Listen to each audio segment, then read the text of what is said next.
completed. It's slightly delayed, sorry. Yes, we have a live feed. Sorry, anyone who had to wait on that. I'm going to see if anyone's still in the chat. Don't know what I did to the chat comments. Right, good. Let's pull out the chat, and we are live, and we are good, and it's all good. Right, let's just pull out some chat. Right. After some crazy technical difficulties, I hope people will still manage to join us. I've pulled the chat back out. We're all good again. Right. So after some crazy technical difficulties, we are at last here. My apologies if there is a slight delay. I can see on my monitor there's a very slight delay. Sometimes these things cannot be avoided. The main thing is we have sound, we have broadcast, and it's all good. Now, this is an interview I have been looking forward to from as soon as we set it up. One of the things that people don't realise is that interpreters, as well as being language experts, are also people in the events sector. We've already had a comment from someone talking about how frustrating it can be, people not realising that we're in the sector as well. And so it gives me great pleasure. It gives me great pleasure to watch the technology annoy me, but there we go. Give me 1 second. Gives me great pleasure to have Rob Davidson from MICEKnowledge here on the show. He is, let me get your bio up, Rob, because my phone decided to not have your bio. Right, here we go. So this has been one of those lives where everything goes crazy wrong. Right, so Rob is Managing Director of MICEKnowledge, a consultancy specialising in research, education and training services for the meetings and events industry. His main areas of expertise are conferences and incentive travel, and he's written 7 books on those themes. Can I just say, as someone who's written 2 books, 7 is just beyond my imagination. I can't even imagine what it must have been like to write 7. Now, I'm just saying hi in the chat. I love to get people to say hi, tell us where they're from, come and say hello. But Rob, before you get into your talk, I just want to ask you 7 books. That's impressive. Can you remember the titles of all 7 of them? I think they all have conferences or events or meetings in the title, but I have to say, Jonathan, every time I write a book, I tell myself and I tell the world that's the last book I'm ever going to write. And then, of course, you have an idea for another one, and you say, oh, one more, one more, one more. You'll see, you'll get to 7 before you know it. I'm only on 2, and the last one I wrote, I remember writing the final chapter going, with all the research I've done on that, I'm not sure that I could do the research for another book. You'll see, you So, will. so the normal format of this is I invite people to give a kind of very relaxed 10-ish minute talk just on a topic that they're really into. And one of the topics that we got talking to when we were chatting on a previous call was this idea of trends in the meetings industry. And I don't know if you're aware, but many interpreters are very scared of this idea that everyone might one day speak English. And, that's it, our jobs will be over. So, can you kind of talk us through for the next 10 minutes or so some of the trends going on in meetings, especially when it comes to languages? Sure, Jonathan. Well, first of all, thank you very, very much for the kind invitation to be interviewed by you today. And hello to the audience. It's a special treat for you today to have 2 Scotsmen in front of you, one from the east of Scotland and I think one from the west of Scotland. So you have everything here. Um, yes, trends. It's been an interesting year for trends in the conference industry. And of course, we can't talk about trends without um, taking the pandemic into account. But I think what's interesting is that even before the pandemic came upon us, that our industry and really I do say our industry because from my perspective, conference interpreters are 100% part of our industry. Um, Even before the pandemic arrived, we were already seeing some quite radical changes, some of them quite positive. Year after year, we were noticing that there were more conferences, Mm. yeah, which is very positive.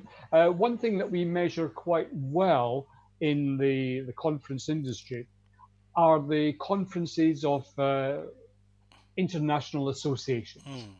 and that can be anything from the European Society of Undertakers to the, the Global Society of Airline Pilots. Mm. Now, those associations, federations, clubs, um, they meet regularly, often every year, and that's part of their internal regulations. So they are an interesting source of business for all suppliers in the conference industry, and that includes um, venues, hospitality, interpreters, of course, everyone right down to florists and people who make conference badges. So, counting those conferences, we were seeing growth every year. But at the same time, we were seeing an interesting trend, which was that the delegate numbers or the attendee numbers were coming down. Mm. So more conferences, but gradually every year getting smaller. And we know that one reason for that was that the professions are specializing Mm. rapidly. And people want to go to conferences in their specialization. They want people who are specialized in their field rather than generic conferences for dentists. They'd much rather go and hear presentations about Mm. their specialism in the field of dentistry or nursing or physics or whatever. Mm. So more conferences, but smaller, which really doesn't concern interpreters one way or the other. I've been to many Mm. conferences where the number of interpreters has outnumbered the number of participants who need the interpretation. And normally I'm one of those participants. When I go to Poland to speak at a conference, I've got three interpreters at the back of the room, and they're just working for me because everyone else in the room speaks fluent Polish language. So that was a source of growth in our industry. Also, an interesting reason for growth is that the amount of knowledge being produced by all the professions was growing rapidly Mm. year after year. And associations were finding that just in order to keep their own level of knowledge up to date, they were having to meet more frequently. So instead of having a meeting, a conference every 2 years, they were meeting every year. And that was another very powerful trend. Again, creating business for the conference industry. We were seeing a wider geographical spread. So Mm. the places where conferences were being held were spread basically across the planet, and Mm. destinations uh, in the Middle East, for example, the Far East, South America, were opening their doors and building conference centers to welcome international conferences. So we saw that in terms of supply, but also in terms of demand. We were seeing more nationalities attending international conferences. For example, everyone knows China. Mm. The Chinese now have the the means to travel internationally. They have the freedom to travel to most countries internationally, and that was adding to the all important attendee numbers. Of course, we can't look at trends without looking at technology, Mm. and we'll come back to that when we look at future trends. But even before the pandemic, we were seeing hybrid events growing very fast, where the number of people following the meeting online usually outnumbered the people sitting live in the room where the conference was taking place. Many associations embraced hybrid events very quickly, recording, the content of their meetings and making that available either free or for sale after the face-to-face event. But I think that for the interpreter's point of view, one of the more interesting trends and challenging trends for your profession was the changing formats of conferences. In other words, moving away from the a classic format of speakers on the stage speaking for half an hour, 45 minutes, and then being replaced by another speaker. We saw a great pressure on speakers to speak for less time, shorter presentations, more bite-sized presentations, if you like, um, and different formats, including, for example, television chat show formats, where instead of having one speaker on the stage, you have two or three being interviewed by a moderator, by a presenter, a much more relaxed and modern feeling format than simply speaker after speaker after speaker. Now, you can see already that from the point of view of interpreters, having multiple speakers, having a dialogue on stage is quite different to having single, what we used to call sage on the stage presentations, where the wise man or wise woman would impart their knowledge and then be replaced by another speaker just after that. Also, more flexibility in terms of the format with more participation from the people sitting in the audience, the attendees themselves. Much more involvement with them, more what I call off-program meetings, fireside meetings where you get groups of attendees meeting more or less informally outside the main conference room. Those sessions can be very valuable to the participants. That's their opportunity to share knowledge, experience with each other. Now, again, how do interpreters add value to those situations? Also, I think one realization that was coming home pre-pandemic was that a lot of the value of attending conferences are those informal uh, serendipity moments which happen over coffee, in the lunch break, in the evening, where in the bar, where you're meeting other participants and chatting to them. That's a lot of the value of attending conferences. Now, again, something to reflect upon for interpreters is how are you present in those situations which are, you know, less formal, but if you've got two people from who don't have a mutually understandable language, you know, they need your help. So already the format was changing very dramatically. Now, of course, everyone knows with the pandemic, um, there have been radical changes, and maybe this is an example of it, our online interview. But we can already see that after the pandemic, and everyone wants to know when that will be. There will be some more trends that we need to take into account. A simple one is there will be more concern for the natural environment, because if there's one winner in this whole horrible pandemic, it's the environment, less traffic, airplanes, and so on. Um, there will be less extravagance, the kind of those luxury events, champagne-driven conferences. You know, they will be out of tone, I think, with the world when we are at the end of this pandemic. But it's no doubt we're going to see much more competition from technology. Don't forget that many organizations, many companies during the pandemic are experimenting with virtual meetings for the first time. And I have no doubt that many of those organizations, companies will continue to use virtual events. So again, for interpreters, that's the challenge. How do you contribute to those online Mm. events? Um, I think what it means is that we all need to think very deeply about the value that we add to conferences, and that goes for conference organizers, for conference venues, for convention bureaus. What is our new role going to be?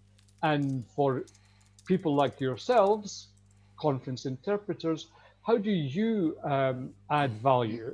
For example, a question in my mind, and has been in my mind for some time, is can we demonstrate in terms of numbers that when interpreting services are offered at an international event, can we put our hands on our hearts and show that that leads to an increase in participant numbers? Because if we can, and we're going to have to, that's a very convincing argument for the people who organize conferences, a good reason for them to include interpreting services.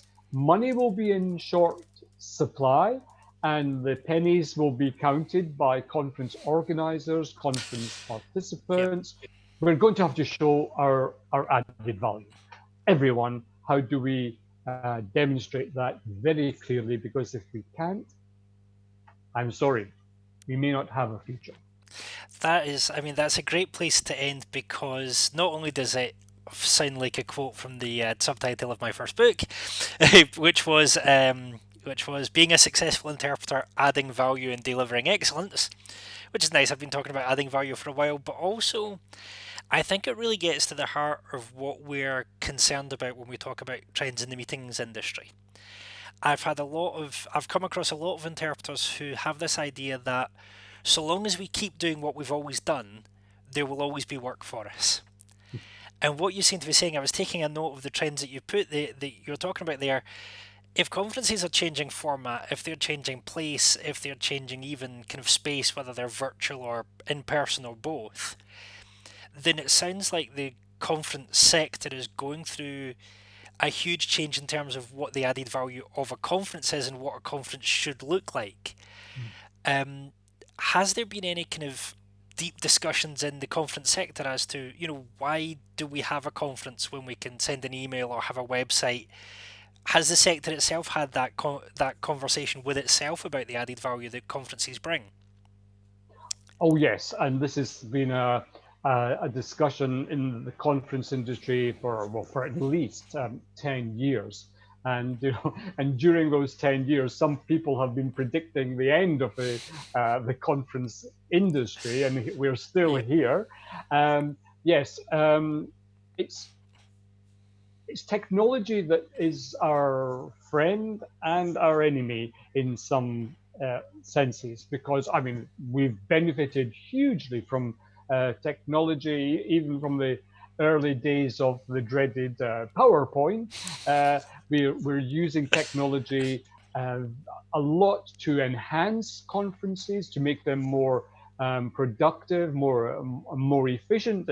Conference apps these days are something you'll find at any large conference, and those are amazing things. They can do all kinds of things, um, help you to find people in the room that are the most fruitful people for you to network with, for example. Technology has made conferences much more interesting and a much more effective use of the participants' time. At the same time, since the early days of video conferencing or teleconferencing, people have been saying, well, do we need to put people on trains and planes and put them up in hotel rooms when we can simply go online? Now, I think anyone who's spent a lot of time in online meetings, and that's almost all of us in the last 6 months, knows that there are disadvantages of meeting like that. And I think those disadvantages, those limitations, are something that we all need to be aware of, and we need to repeat those arguments constantly to justify the continuing use of face-to-face events. Face-to-face events are imperative when you're not simply giving out information, but trying to motivate people, uh, to create a dialogue, to inspire people. That's very difficult to do on Zoom or on Skype or something like that. Networking, it's Mm. very difficult to do virtual networking. We know the arguments. We in the conference industry have been repeating these things for, as I say, at least 10 years, and we just need now more than ever to drive those arguments home. Mm. And I think there's a lot of these arguments are very similar to the arguments that we've made about interpreting. People say you can use a machine, you can use Google Translate, and we've been making the argument now for a couple of years that actually it's not just about does the person understand what the speaker said, it's is the person as persuaded, Mm. excited, emotionally. I love the fact that in the meetings industry there's been an experiential meetings phase that seems to still be going, where people are going, we don't just go to our conference to get information, we go to our conference to experience something. And that seems to be a big part of the PR that the event industry's done recently, is going from talking about conferences to talking about events and experiences. Is there more to that than just a change in words for a new word that sounds better? Is there something really different going on with the dawn of experiential events? Oh, absolutely. Yes. I think that this partly an impact of Generation Y and Generation Z, who looked at the old model of conferences and said, no, we don't want that. These are young men and women who grew up in the so-called experience economy, and for them everything is an experience. They go for a coffee to Starbucks. It's an experience. It's not just here's a coffee, have a nice drink. It's the background music, it's the Wi-Fi, it's the merchandising, it's the 36 different types of coffee. It's an experience. And when they come to our events, they're expecting a high level of experience as well. They're expecting more personalization, where there's not just here's the model, take it or leave it. They're expecting that kind of personalization.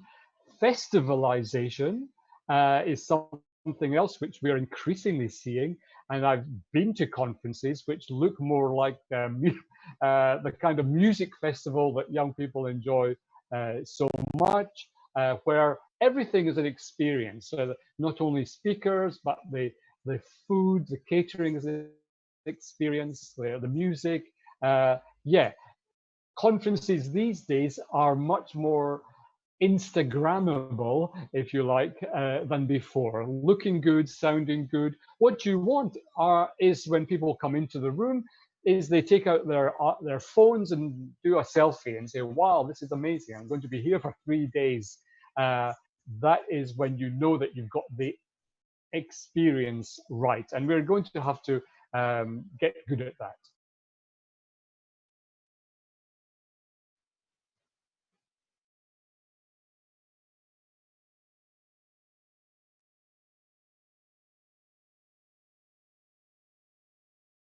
Mm.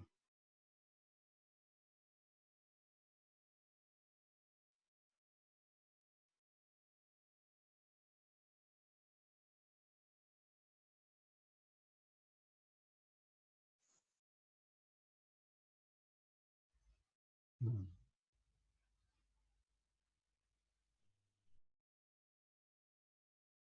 Sorry, I lost my sound for a minute. I was just saying to people that I had accidentally muted myself. I was just saying to people about just chatting with Rob about the way that when you go to a scientific conference, things have changed now, and things should be changing because we're not just dumping information on people's heads. You're having to perform and be a little bit artistic, and my apologies for having muted myself on the stream and forgetting to unmute myself. These things happen. So let's get to something a bit more practical now, and that this is we have this meetings industry. I've got a couple of at least one question from the audience that I want to throw in a minute. But before we get to that, I have this question that has been burning in my mind for a while, and that is that the majority of interpreters, if not the vast majority of them, count as smaller suppliers. And I think there's now a real awareness in parts of the meetings industry that smaller suppliers tend not to get a fair crack of the whip.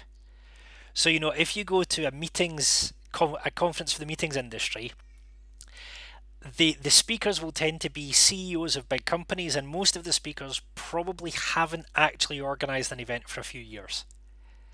They're talking about kind of their view from the top down. And then when you talk to certain conferences, I'm not going to name them, but there are certain conferences in the UK certainly that even if you have good content, their thing is, well, since you're a supplier, you need to pay for a stand if you want to speak. So, what is it? Are there things that the meetings industry can be doing now proactively when in person events are still quiet that can allow them to hear more from the expertise of smaller suppliers like interpreters who might have something really important to say? It's really the key question, I would say, at the moment. You know, I'm a kind of Johnny come lately person when it comes to conference interpreters, and like too many people in our industry, I was kind of aware that you know that conference interpreters were necessary for some meetings. They were one of a string of different suppliers with the caterers, the florists, and this kind of thing.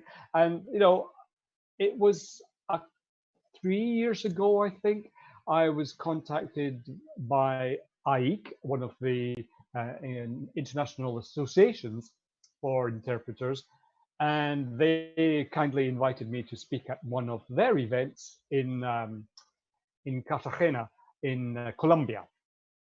I enjoyed the experience very much, but I learned a lot about your industry at that event, and it's something that ever since then I've spoken at quite a number of conferences for interpreters. It's always a pleasure, and I always learn as much as I teach at those events. Now,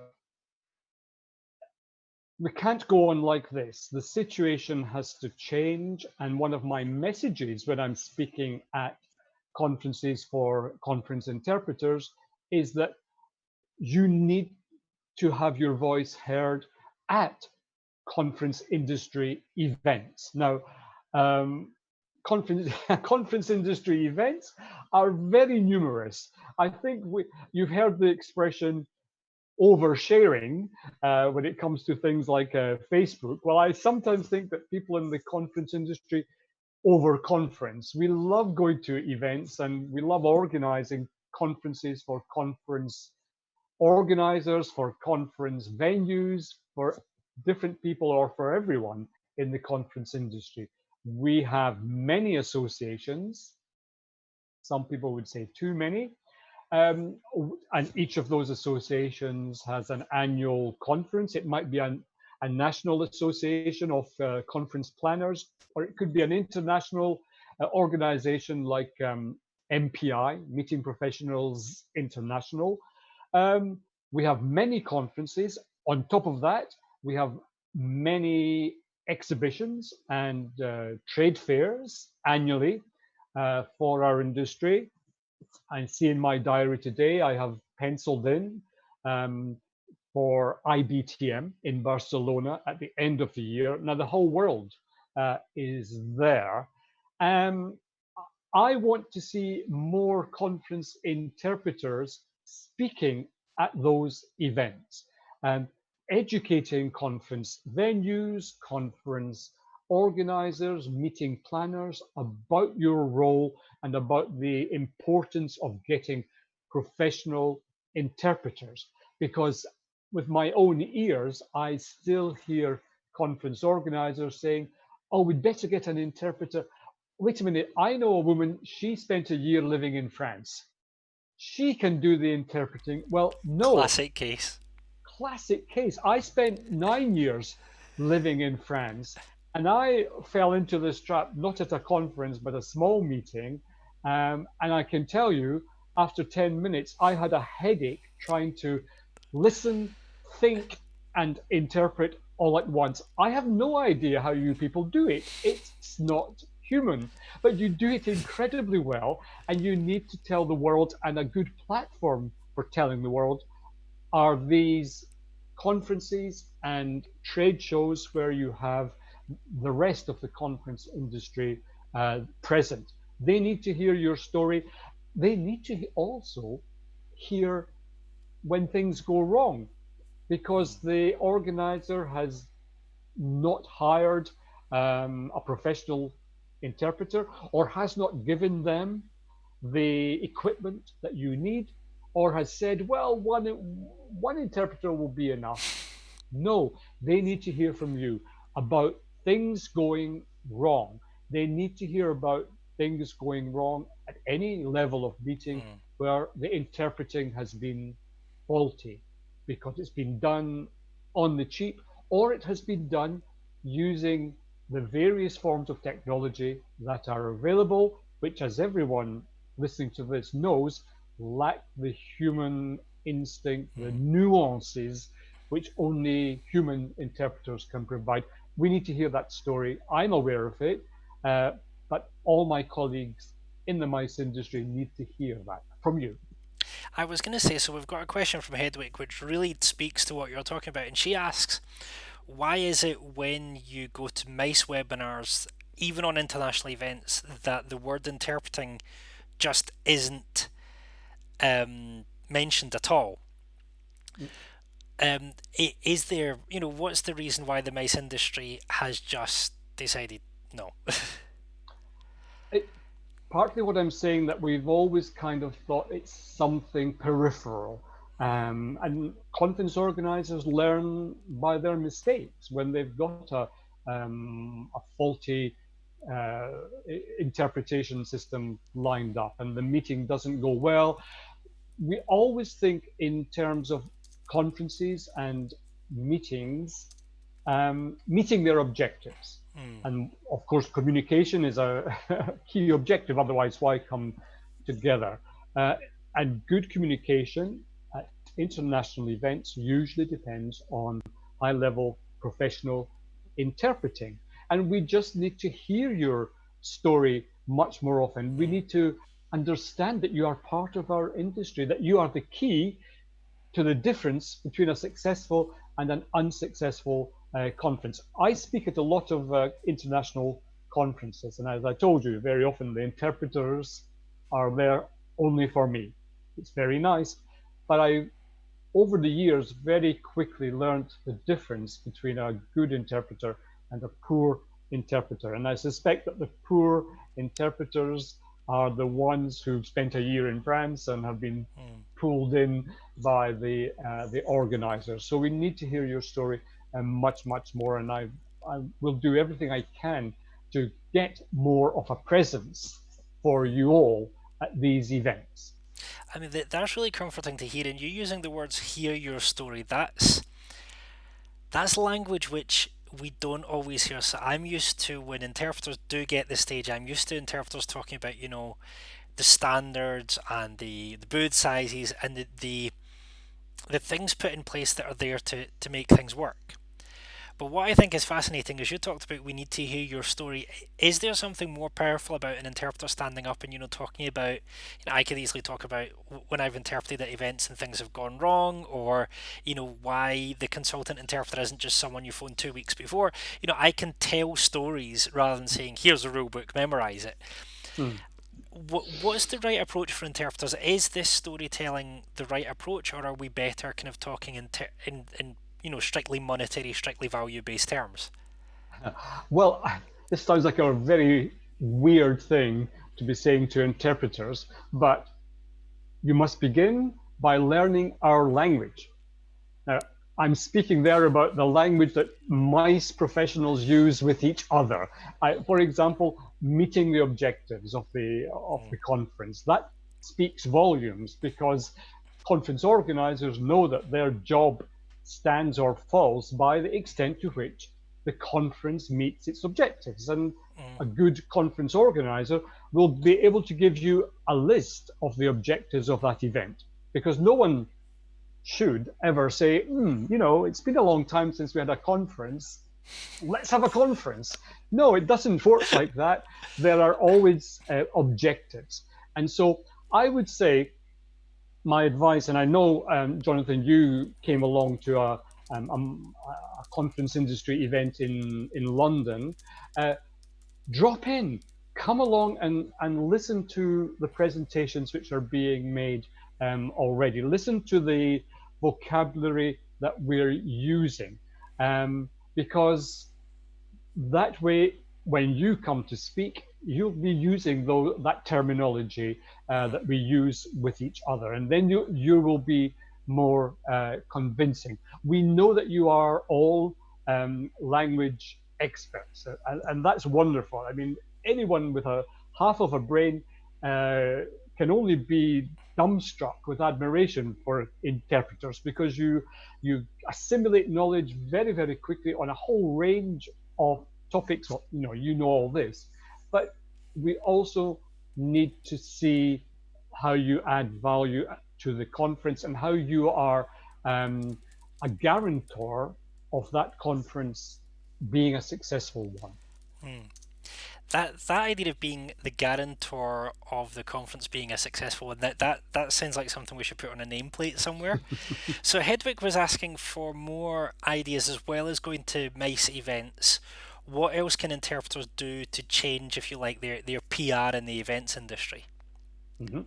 Um, well, simple things like blogs, for example, or writing articles in the many, many mice magazines. Almost every country in the world has a mice press, and they, I can tell you, are hungry for articles written by mice professionals, which of course includes you. Uh, get busy writing, contacting those magazines. It doesn't matter which language is your mother tongue, there will be at least one mice magazine in your country that will publish a well written article about the Mm, contribution of interpreters. Um, I rarely, rarely see such articles in the mice press, and I'm an avid reader of the mice press in English and French, the only mm, languages I can read.